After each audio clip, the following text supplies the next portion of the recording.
लेसॉर individual भी हो सकता है, कंपनी भी हो सकता है। लेसॉर जिसके पास ओनरशिप है प्लेन का, उसको मैं लेसॉर बोल रहा हूं। और 2023 में गोएयर का एग्जाम्पल फिर आया। अब गोएयर जब हुआ तो गोएयर के समय एनसीएलटी थोड़ा सा और आगे आते हुए उन्होंने बोला कि अब कोई प्लेन कहीं कोई रजिस्टर नहीं होगा, कोई कहीं नहीं जाएगा, और उसको इधर ही रखा, पूरे मॉरेटोरियम के साथ उनको बंधा रखा इधर ही। तो लेसॉर के पास, जिनको सिर्फ इतना ही था कि उन्होंने प्लेन लीज पे दिया, उनको कुछ गलती नहीं थी, पर उनको प्लेन नहीं मिल रहा था। पर ये सब क्यों कह रहा हूं, क्योंकि लेसॉर क्यों इंपॉर्टेंट है हमारे लिए। अब लेसॉर इस तरह के हार्डशिप्स फेस करेगा अगर किसी को देने के लिए, तो इसीलिए एक केप टाउन कन्वेंशन का एयरलाइन एविएशन वर्किंग ग्रुप एक पूरे विश्व में बना हुआ है, जिसमें लगभग 400 एयरलाइन है, ओईएम्स हैं जो एयरक्राफ्ट्स को बनाते हैं, और बहुत सारे बड़े बड़े एविएशन से रिलेटेड कंपनी, वो सब मिलकर एक ग्रुप बनाए, एयर एविएशन वर्किंग ग्रुप। और वो हर क्वार्टर में केप टाउन कन्वेंशन का कंप्लायंस एक इंडेक्स निकालते हैं, स्कोर निकालते हैं कि किस तरह से ये देश में क्या स्कोर है। और ये सारे इंसिडेंट्स होने के बाद उन्होंने देखा यहां पे तो लीजिंग करना बहुत मुश्किल है, यहां तो यहां के लोकल लॉस के वजह से तो हमारे एयरक्राफ्ट फंस जाएंगे अगर कोई पे नहीं कर पाए तो क्यों करें यहां पे बिजनेस। पर एयरक्राफ्ट तो हमें भी चाहिए यहां के एयरलाइंस के लिए। तो वो जब लेते हैं, क्योंकि ये एयरक्राफ्ट ये कंप्लायंस का स्कोर कम हो गया, कितना कम हो गया, 50 तक आ गया नीचे। And to compare this score with other countries, Singapore had around 92, USA had around 90, New Zealand has around 90, Ireland has around 89। तो अगर ये स्कोर कम हो जाता है तो प्लेन लीज करने में हमारा जो प्रीमियम रहेगा वो बहुत बढ़ जाएगा। और कितना हद तक बढ़ेगा, ये 8 से 10%, ये काफी लोगों ने इसके बारे में भी जिक्र किया था कि 8 से 10% तक इसका जो है ये लीजिंग का कॉस्ट बढ़ेंगे। और उस समय हमने एयर इंडिया, आकाशा, इंडिगो, यही है हमारे यहाँ पे बहुत बड़े बड़े एयरलाइन, तो उनसे भी हमने पूछा क्या दिक्कत हो रही है लीजिंग इंडस्ट्री में। तो एयर इंडिया ने बोला, upon the enactment of legislation, the improvement in India's compliance score in AWG's outlook, making Indian airlines eligible for CTC discount will significantly reduce leasing cost by approximately 8 to 10%। Air India कह रहा अगर ये अधिनियम आ जाएगा तो हमें जो lease लेने में हमारा जो स्कोर बढ़ेगा तो 8 से 10% कम हो जाएंगे। इंडिगो की यही है कि हो सकता है कि 15% तक कम हो जाए।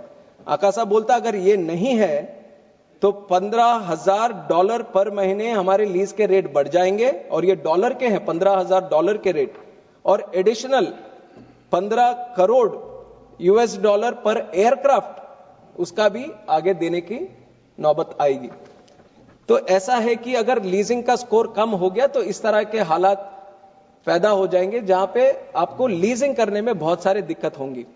और इंडिया का ऐसा मार्केट है, अभी ज्यादातर डिस्कशन भी चल रहा था, कुछ तो सीमित थे बिल के संबंध में, और बाकी सब तो ज्यादा दो चीजें पे थे। एक तो है कि जहां पे एयरपोर्ट है वहां पे कनेक्टिविटी चाहिए, जितना अच्छा कनेक्टिविटी उतना अच्छा वहां एयरपोर्ट से कनेक्टिविटी चाहिए, और दूसरा है कि एयरफेयर्स बढ़ते जा रहे। तो इन दोनों का सबसे मूल समस्या यह है कि जितना डिमांड आज भारत में है उतने प्लेन्स नहीं है। तभी तो हमारे एयर इंडिया हो, इंडिगो हो, आकाशा हो या कोई और एयरलाइन हो, अभी 1700 प्लेन अभी ऑर्डर में है और बाकी है अभी आने के लिए। अभी इस तरह का डिमांड नहीं है तो क्यों ऑर्डर करेंगे ये लोग सारे इतने सारे प्लेन।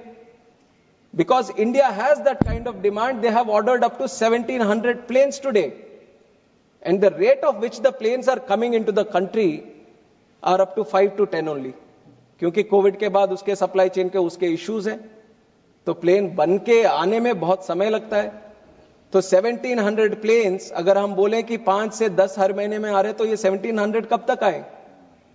पर एयरलाइंस के मन में है कि इतना बड़ा डिमांड है, हमें इतने सारे प्लेन्स चाहिए।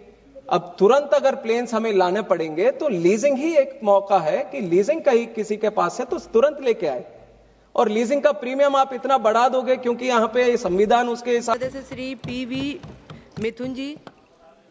Thank you ma'am. Through you I would like to bring to the notice of the government that the banana farmers in Andhra Pradesh are in great distress.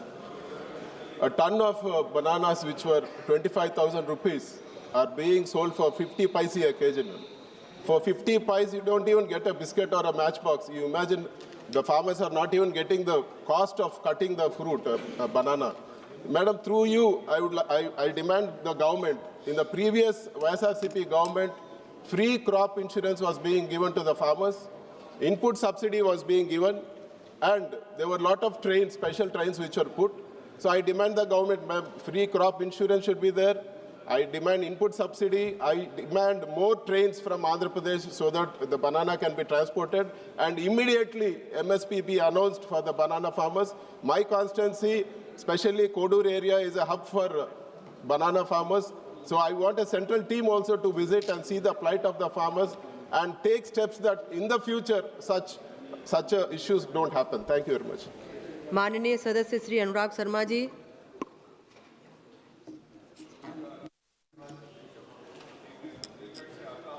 पचास साल बाद उत्तर प्रदेश में एक नए नोएडा की स्थापना कर रहे हैं।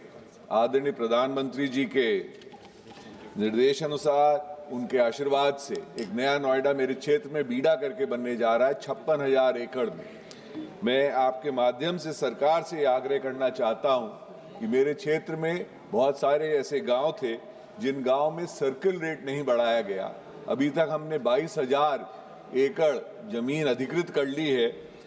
ये वाले गांव हैं जैसे कि दिकौली, राजापुर, बछावनी खेड़ा, भदौरा, रक्सा के लगे हुए क्षेत्र। ऐसे गांव में 15-20 साल से सर्किल रेट नहीं बढ़े और उसकी वजह से मेरे किसान भाइयों को जरा दिक्कत आ रही है। तो हमारे अन्नदाताओं के लिए अगर केंद्र सरकार, उत्तर प्रदेश सरकार की कुछ मदद कर दे और हम वहाँ के सर्किल रेट बढ़ा सके। दूसरा, 30 साल पहले, मैडम ये भी बहुत जरूरी है, 60 साल पहले आर्मी को बहुत सारी जमीन दी गई थी झांसी में, जो बहुत बड़ा एक आर्मर्ड बेस बना, 400 स्क्वायर किलोमीटर जमीन। तो वो जब मेरे किसान भाइयों ने जमीन दी थी, उनको उसकी जगह पुनर्वास की जमीन दी गई है। उसमें भी अगर केंद्र सरकार अगर कुछ मदद कर देगी तो उन लोगों को जमीन से, जब हम लोग उनकी जमीन ले तो उनको कुछ ना कुछ उस पर मुआवजा मिल जाए। धन्यवाद। आपसे आग्रह है। माननीय सदस्य Shrimati Mala Rai ji. Thank you madam.